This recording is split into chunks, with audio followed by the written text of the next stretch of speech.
Welcome back. We have U.S. inflation numbers, and here they are. Inflation on a core basis ran stronger than expected during December. It came in at 3.9%. That is more than the 3.8% that was expected by economists. It does, however, represent a retreat from November when it was 4.0%. So again, core inflation, which excludes food and energy price changes, comes in at an annual pace of 3.9%. That's versus an expectation of 3.8% and the November number of 4.0%. Headline inflation comes in also stronger than expected at 3.4%. That is meaningfully more than the 3.2% that was expected by economists, polled by Bloomberg News, and is a pickup from the 3.1% change in the annual pace in November. We're joined now by Drew Pettit. He's U.S. equity strategist at Citi Research. He's going to give us some early reaction to these numbers, and we'll have a conversation with Colin Szynski as well. Drew, thank you for joining us. First of all, what's your take on these numbers? Inflation comes in December stronger than expected. Yeah, look, so a little bit hotter than our numbers at Citi. Admittedly, it breaks a little bit of the short-term trend in a pretty persistent decline in inflation. And honestly, hotter than expected CPI numbers when we're starting from above a 2.5 year-over-year inflation rate and above. Not really great for markets short-term, but honestly, longer-term, there's some silver lining here. This is actually good. Well, I'm going to say relatively good for fundamentals, because it's going to help us support top line on the S&P 500. Anything here that should change market perceptions on when the Fed begins cutting? Yeah, look, we're probably going to price out some March probability of a cut. We might bring down some of the December rate cuts that are baked into Fed funds markets. Honestly, we at Citi weren't there. And from an equity perspective, we actually don't think the market needs 150 basis points or 6 rate cuts this year to support the S&P 500. And how do you feel about that in terms of the delay between how long does it seem when we see these changes in the Treasury yields to seeing them turn up in earnings? Honestly, we're less concerned about rate moves and fundamentals just because of how the index has evolved. So we're very growth heavy. So we have a lot of companies that don't really need a lot of financing. And honestly, there's not a ton of refinancing in the heavy market caps this year. So we're not worried about it from an earnings perspective. Where it's going to hit is in valuations. How much people are willing to pay for the S&P short term. You believe the Fed is going to cut by about 100 basis points this year versus the market at 150 basis points. And you've touched on this already, but elaborate. You think that's more than enough to support equity market valuations?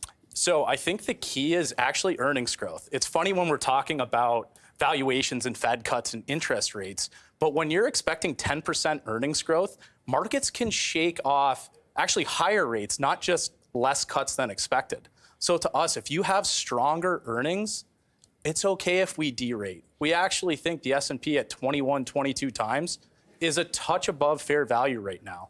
We think fair value is more like 20. So we can still have decent upside in equity markets driven by earnings, not by valuations.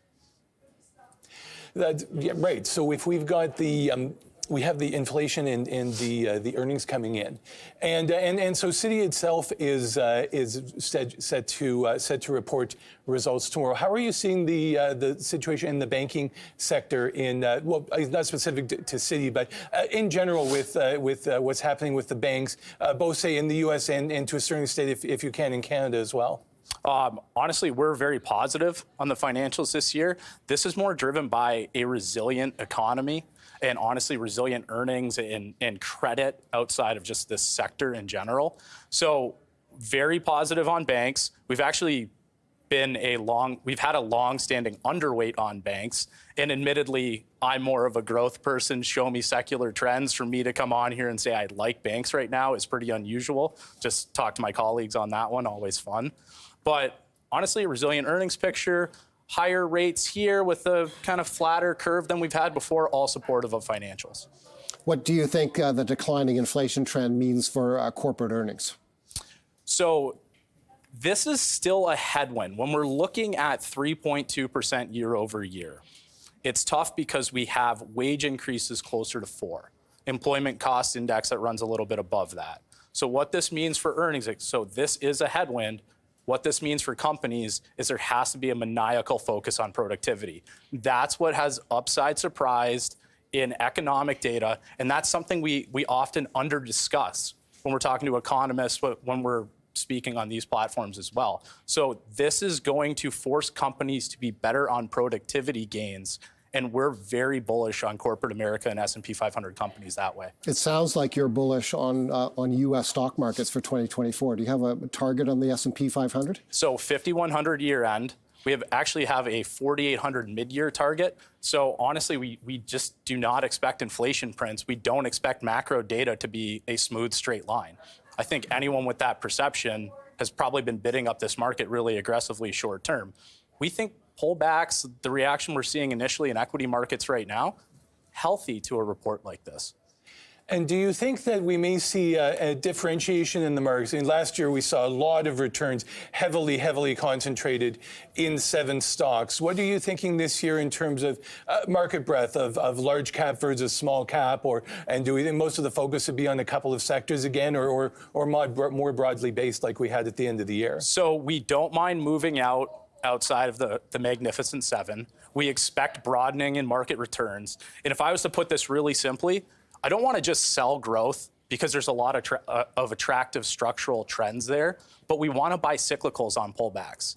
Everyone keeps waiting for a recession to happen. They keep waiting for bad news before they step into cyclicals. We don't think it's going to get that bad, so we'd like to take all these pullbacks as an opportunity to do it. So yes, broadening. We'd like it in the cyclical trade. Some people have expressed it in small cap versus large cap. We think small cap is probably a better trade versus large cap value than outright S&P 500 for what it's worth, but definitely broadening this year. Drew, thanks.